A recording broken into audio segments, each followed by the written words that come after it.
को मानने वाले हैं? मैं बुद्ध धर्म को मानता हूँ। अच्छा, आप बौद्ध हैं? हाँ यादव जी हैं और जी बौद्ध हैं। हाँ, हम बुद्ध धर्म से क्या होता है, ये एक धर्म नहीं है। देख रहे हैं कि हिंदू मंदिर है, ये हिंदू मंदिर है, बाद में ऑक्युपाइड करके इसको बनाया गया है। जो आदि शंकराचार्य के समय में आकर ऑक्युपाइड हुए थे। सब लोग तो क्या है, कहीं घमंड भी करते हैं कि हम क्षत्रिय हो ही नहीं सकते हैं। क्षत्रिय तो वहाँ के जो दूसरा वर्ग है, जो है व्यापार में आते हैं, ओबीसी वगैरह जो कहते हैं आप लोग, उसके बाद में शूद्र कहते हैं, तमाम में से 4 बोर्ड है।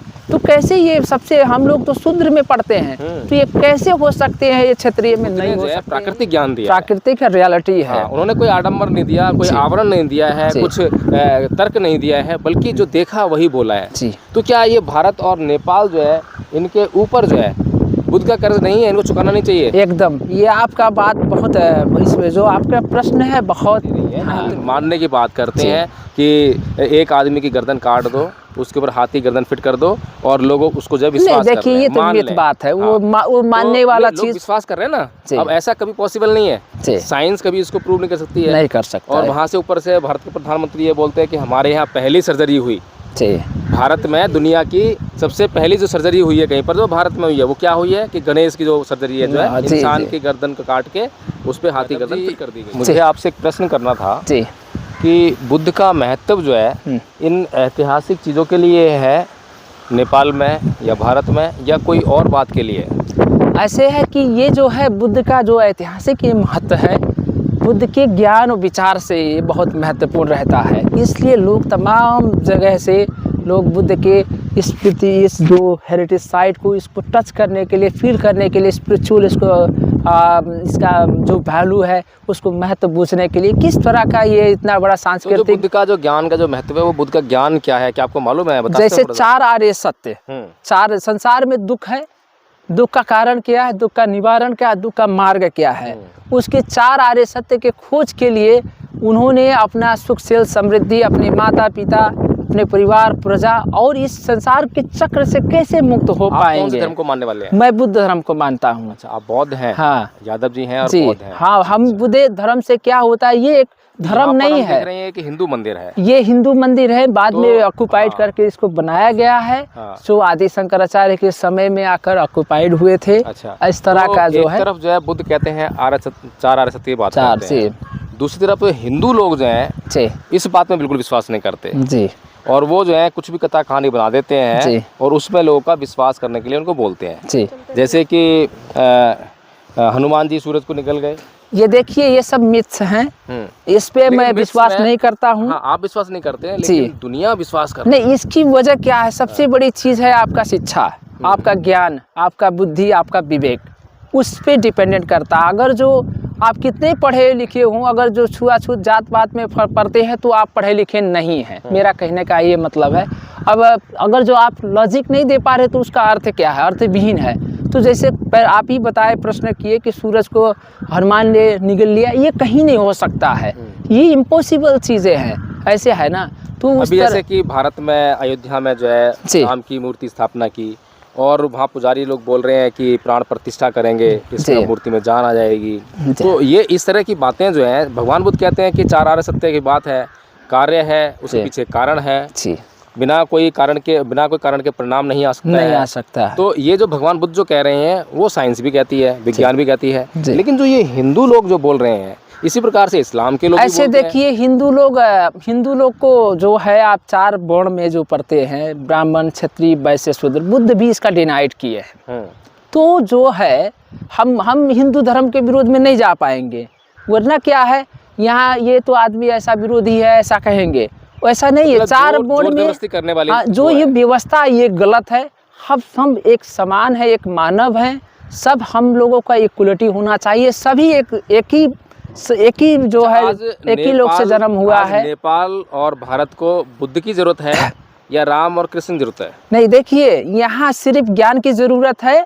मैं ये नहीं कहने वाला हूँ कि राम का जरूरत नहीं है, कृष्ण का जरूरत नहीं है, या बुद्ध का नहीं, सिर्फ ज्ञान का जरूरत है। सही ढंग से बुद्ध के पास है या राम? देखिए ज्ञान क्या है कि ज्ञान कि आपके पास भी है, अगर जो उस इस्तेमाल हम कर सकते हैं तो वही ज्ञान है। वो ज्ञान जी जिसे सर्वोच्च ज्ञान कहते हैं, जिसे प्रज्ञा कहा गया। प्रज्ञा वो ज्ञान किसके पास है? बुद्ध के पास वो है, बुद्ध रामकृष्ण के ही पास है, तो उनका ज्ञान जो है कुछ ऐसे हिंदू में अच्छा, भी एक बात इम्पोर्टेंट और चीज कहना है, ले चाहते सकते हैं हम एक लोग। बात और नहीं, हिंदू में जो इम्पोर्टेंट चीज़ हमें दिखाई दे रही है हाँ। कि मानने की बात करते जी। हैं कि एक आदमी की गर्दन काट दो, उसके ऊपर हाथी गर्दन फिट कर दो, और लोग उसको जब नहीं, विश्वास कर देखिए रहे ये हैं, तो मान मिथ लें। बात है, हाँ। वो मानने तो वाला लोग चीज विश्वास कर रहे हैं जी। ना। अब ऐसा कभी पॉसिबल नहीं जी। है, साइंस कभी इसको प्रूव नहीं कर सकती है, नहीं कर सकता और है। वहाँ से ऊपर से भारत के प्रधानमंत्री ये बोलते हैं कि हमारे यहाँ पहली सर्जरी हुई, जी। भारत में दुनिया की सबसे पहली जो सर्जरी हुई है कहीं पर, जो भारत में हुई है, वो क्या हुई है कि गणेश की जो सर्जरी है, जो है जी, इंसान जी। की गर्दन को काट के उस पे हाथी गर्दन फिट कर दी गई। वो कभी नहीं तो हो सकता है। हाँ, तो ऐसी मूर्खता भरे स्टेटमेंट भी हमें जो है सुनने को मिलते हैं। अच्छा, मैं एक बात पूछना चाहता था आपसे जो है यादव जी, कि नेपाल की धरती पर क्या बुद्ध का कर्ज है? देखिए, मैं इस उत्तर अगर को नेपाल ये कहता है जी कि भगवान बुद्ध सिद्धार्थ के रूप में यहाँ पैदा हुए जी और लुम्बिनी में पैदा हुए जी। और 29 वर्ष तक यहाँ जहाँ हम खड़े हैं, जी। यहाँ पर उन्होंने जीवन जिया, तो क्या इस भूमि पर भगवान बुद्ध का कर्ज नहीं है? क्या नेपाल को उनका कर्ज नहीं उतारना चाहिए? जरूर जरूर, इसी क्योंकि प्रकार से जो भगवान बुद्ध जो सारा जो ज्ञान प्राप्त किया, वो बोध गया में प्राप्त किया बिहार में, उसके बाद जो है उनका कुशीनारा सारनाथ में जो अंतिम वो हुआ, और श्रावस्ती जिसके आज हम बस्ती के नाम से जानते हैं, तो वहाँ सारा उनका जो जितना भी है उपदेश का बहुत बड़ा भाग जो वहाँ पे हुआ। और जो भारत की भूमि है, एक तरह से जितना भी ज्ञान भगवान बुद्ध ने प्राप्त किया, उसका प्रचार प्रसार जो किया, वो लगभग भारत की भूमि में किया। तो क्या ये जो भारत है, ये जो नेपाल है, क्या इनके ऊपर, क्योंकि अगर नेपाल को और भारत को अगर विश्व में कहीं जाना जाता है तो वो बुद्ध के नाम से जाना जाता है, बुद्ध के ज्ञान के कारण जाता है। और बुद्ध के ज्ञान को आज तक जो है किसी ने जो है चैलेंज नहीं किया, क्योंकि बुद्ध ने जो है प्राकृतिक ज्ञान दिया, प्राकृतिक रियलिटी है। उन्होंने कोई आडंबर नहीं दिया, कोई आवरण नहीं दिया है, कुछ तर्क नहीं दिया है, बल्कि जो देखा वही बोला है। तो क्या ये भारत और नेपाल जो है, इनके ऊपर जो है बुद्ध का कर्ज नहीं है, इनको चुकाना नहीं चाहिए? एकदम, ये आपका बात बहुत, इसमें जो आपका प्रश्न है बहुत महत्वपूर्ण है, बहुत हमें अच्छा लगा ये प्रश्न आप पूछकर। ये भारत नेपाल को क्या है, बुद्ध के विचार से ही जाना चाहिए। अभी हम रास्ते से आ रहे थे तो सारी तरफ जो है वो झंडे लगाए हुए हैं, जय श्री राम लिखा हुआ है, हनुमान जी की जो एक आपने देखी कोई चित्र जो है, इसमें वो बहुत गुस्से में दिखाई दे रहे हैं जी। तो ये जो क्या नाम है प्रतीक हैं, ये जो गुस्से में दिखाई दे रहे हैं, इसका मतलब डरा रहे हैं आप, जोर जबरदस्ती वाली बात कर रहे हैं। और जो झंडे आप कह रहे हो भगवा तो बुद्ध का है, भगवा जो संबंध है भगवा का, वो बुद्ध से है। भग रागो भग दोषो भग मोह, जिसने राग और द्वेष का भगन कर दिया, मोह का भगन कर दिया, वो बुद्ध है। तो ये जो जोर जबरदस्ती से जो संस्कृति जो मतलब जो आज डेवलप की जा रही है, आज आप जो है सारे जो रास्ते हैं उस पर झंडे लगाए हैं, मकानों पर झंडे लगा रहे हैं, ये सब चीज़ जो है कहीं ना कहीं। और अच्छा, जिन लोगों के घर पे झंडे लगे हुए हैं, जो लोग झंडा लेके घूम रहे हैं, उन्होंने ना तो रामायण पढ़ा है, ना महाभारत पढ़ा है, और उन्होंने कभी सोचा भी नहीं है, विचार भी नहीं किया है कि राम का चरित्र क्या है, कृष्ण का चरित्र क्या है, उन्होंने किस ज्ञान को आप लोगों को दिया है, जिस ज्ञान पर चलकर आप जो है अपना उन्नति कर सकते हैं, विकास कर सकते हैं, और बुद्ध का ज्ञान क्या है, और उनके ज्ञान पर चलकर आपका क्या हो सकता है, क्या नहीं हो सकता है। इस प्रकार से जो चिंतन मनन जो है अब तक मेरे ख्याल से ना तो नेपाल के लोगों ने किया है, ना करने का प्रयास कर रहे हैं, ना ही भारत के लोगों ने किया, ना वो करने का प्रयास कर रहे हैं। नहीं, मैंने बहुत, आप प्रश्न जो किया बहुत अच्छे से आप हमें बताया। जैसे मैंने इंडिया में बहुत से ऐसे देख रहा हूँ कि कुछ ऐसे सामाजिक परिवर्तन हो रहा है, जैसे तमाम ऐसे कुछ ऐसे लीडर्स वगैरह जो है अब बुद्ध के विचार सिद्धांत पे आगे बढ़कर उसको सामाजिक सांस्कृतिक के हिसाब से स्थापित करना चाह रहे हैं, लेकिन उनकी संख्या अभी बहुत कम है, इसलिए वो अभी स्थापित नहीं हो पा रहे हैं। मेरे पास बहुत से ऐसे तमाम नाम भी हैं इंडिया में, वो जो तमाम सामाजिक सांस्कृतिक लड़ाई में लड़ रहे हैं। आप भी कुछ प्रयास कर रहे हैं यहाँ पर बुद्धिज्म के? देखिए, हमारे पास एक संस्था है लोटस सूत्रा के नाम से, मैं उसका सचिव हूँ। तो हम लोग भी एक क्या चाहते हैं कि पहले यहाँ शिक्षा की आवश्यकता है, शिक्षा से ही समाज परिवर्तन हो सकता है। तो चाहे कोई मुस्लिम हो, चाहे हिंदू हो, चाहे क्रिश्चियंस हो, चाहे बौद्ध हो, उससे ऐतराज कोई किसी से नहीं है। उनको शिक्षा दिया जाए, शिक्षा मिलना चाहिए, तो अधिकार जो है शिक्षा का, ये चीज़ें जब मिल जाएंगी तो ऑटोमेटिक शिक्षा ही परिवर्तन कर देगा कि बौद्ध धर्म अच्छा, कि हिंदू धर्म, की क्रिश्चियंस की कौन और शिक्षा जो मिलती है जी, उसके साथ में एक परिवेश भी मिलता है जी।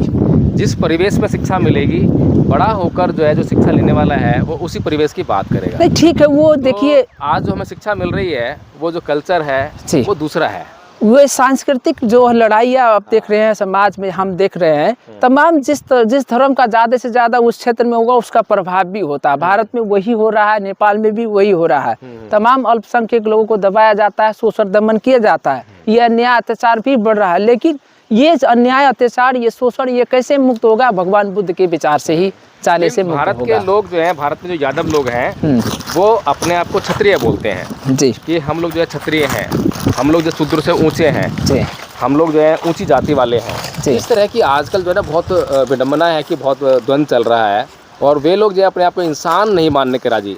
अभी भी बोलते हैं हम जो यादव हैं, हम तो यदुवंशी हैं, कृष्ण के वंशज हैं, हम लोग क्षत्रिय हैं, हम ऊंची जाति के हैं। इस तरह का अहंकार जो है वो पाले हुए हैं। जबकि यही यादव लोग जो हैं जब क्या नाम है भगवान बुद्ध के प्रभाव में थे, तो भगवान बुद्ध के प्रभाव में होने के कारण भगवान बुद्ध के सिद्धांतों को मानते थे, उनके अनुसार अपना जीवन जीते थे। और ये जो भारत था बहुत ही सुंदर इसका वातावरण था, जहाँ पर जो कोई जात पात नहीं थी, कोई भेदभाव नहीं था, कोई हीनता की भावना नहीं थी, नहीं था, कोई ऐसा अहंकार वाले लोग भी नहीं रहते थे यहाँ पर। तब इस भारत ने जो है बहुत प्रगति की और तभी से ये जो भारत जो है विश्व में विश्व गुरु के नाम से पहचाना गया, जाना गया। तो आज भारत के जो यादव हैं वो इस तरफ क्यों नहीं सोचते हैं कि हम लोगों के ऊपर भी जो है बुद्ध का कर्ज है, हमें भी बुद्ध के ज्ञान को समझना चाहिए, एटलीस्ट कम से कम जानने का तो प्रयास करना चाहिए। इस तरफ क्या कहेंगे? नहीं, मैं भारत का सिर्फ नहीं कहूँगा, सारे सृष्टि का जितने भी जो मानव हैं, मैं सबको यही कहना चाहता हूँ। यादव लोग तो क्या है, कहीं घमंड भी करते हैं कि हम क्षत्रिय हो ही नहीं सकते हैं। क्षत्रिय तो वहाँ के जो दूसरा वर्ग है, ब्राह्मण पहला वर्ग है, और उसके बाद में जो और लोग आते हैं तो क्या है कि आपके जो है व्यापार में आते हैं, ओबीसी वगैरह जो कहते हैं आप लोग, उसके बाद में शूद्र कहते हैं, तमाम में से 4 बोर्ड है। तो कैसे ये सबसे, हम लोग तो शूद्र में पढ़ते हैं, तो ये कैसे हो सकते हैं? ये क्षत्रिय में नहीं हो सकते हैं ये, और ये ब्राह्मण का व्यवस्था है, इसलिए ये क्या है, ये गलत व्यवस्था है। और एक बार कि अगर ये मान भी लें कि चलिए मान लीजिए आप क्षत्रिय हैं जी, तो आपको ये अहंकार क्यों कि आप ऊँचे, क्योंकि आप ब्राह्मण से तो नीचे हैं, आप ब्राह्मण को ऊँचा मान रहे हैं, ब्राह्मण सबसे ऊंचे पायदान पे है, आप क्षत्रिय हैं तो ब्राह्मण जो पहले स्थान पर है, तो आप ऊंचे कैसे हो गए? आप नीच हो गए। और अपने आप को ही नीच कहने में ये कैसा गौरव का अनुभव है? इस तरफ क्यों ध्यान नहीं देते? अगर वो इंसान बन जाएं और सभी इंसानों को समान समझ लें, सभी इंसानों को इंसान कहने लग जाएं, तो वहाँ पर ये ऊंच नीच खत्म ही हो जाएगी। ना ब्राह्मण ऊंचा रहेगा, ना क्षत्रिय नीचा रहेगा। इसका ये मुख्य कारण है जातीय व्यवस्था। जब तक ये टूटेगा नहीं, सब एक समान नहीं होगा, तब तक क्या है, जातीय व्यवस्था जब तक स्थापित रहेगी समाज में, तब तक क्या सामाजिक परिवर्तन नहीं हो पाएगा। और ये से जात पात में विभाजन करके, बड़े लोग ही इसको विभाजन किए, छोटे लोग तो क्या ऑलरेडी विभाजन है छोटे छोटे में, वो ताकि संगठित ना हो पाए, अपने अधिकार के लिए वो लड़ाई ना लड़ पाए, इसलिए ये चीज़ें उनके जातीय व्यवस्था में कायम रखने की कोशिश ऊपर के जाति के लोग कर रहे हैं। ठीक है यादव जी, बहुत बहुत धन्यवाद आपका, बहुत बहुत साधुवाद आपका। बहुत खुशी हुई आपसे मिलकर और यह जानकर कि आप जो हैं बुद्धिस्ट हैं। मुझे बौद्ध लोगों से मिलकर बहुत खुशी होती है, क्योंकि इसलिए खुशी नहीं होती कि वो बौद्ध हैं, बल्कि इसलिए खुशी होती है कि कम से कम जो है वो जो बुद्ध ने जिस निर्वाण पथ पर मनुष्य को अग्रसर किया, सबसे पहले बताने का कार्य किया कि भाई ये जो जीवन है, चाहे वो पशुओं का जीवन है, कोई भी जो जीवन उत्पन्न होता है, हर प्राणी का जीवन एक ही है, वो उसका अंतिम उद्देश्य निर्वाण प्राप्त करना है।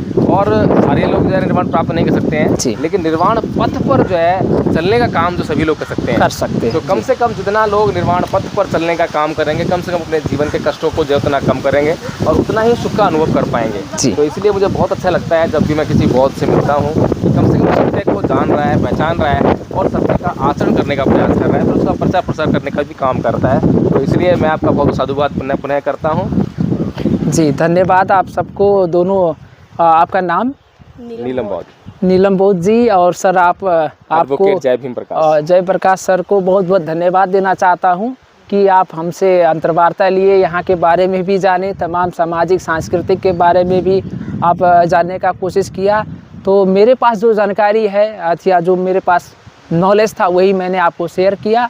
और मैं सोचता हूँ कि तब सब बुद्ध के विचार और सिद्धांत में पूरी ब्रह्मांड को आना चाहिए, ताकि सभी लोग एक मानव है, हर प्राणी जीव जंतु का एक प्राण होता है, तो सभी का एक हर जीव जंतु का सम्मान और आदर होना चाहिए। मैं आज तक शुद्ध शाकाहारी हूँ, कभी भी किसी प्राण का हत्या नहीं करता कोशिश करता हूँ, और मैं सोचता हूँ कि सब शाकाहारी हो, बुद्ध के विचार और सिद्धांत पंचशील में हम लोग बांधे जाएँ, ताकि सभी को न्याय और कल्याण देश का संसार का हो।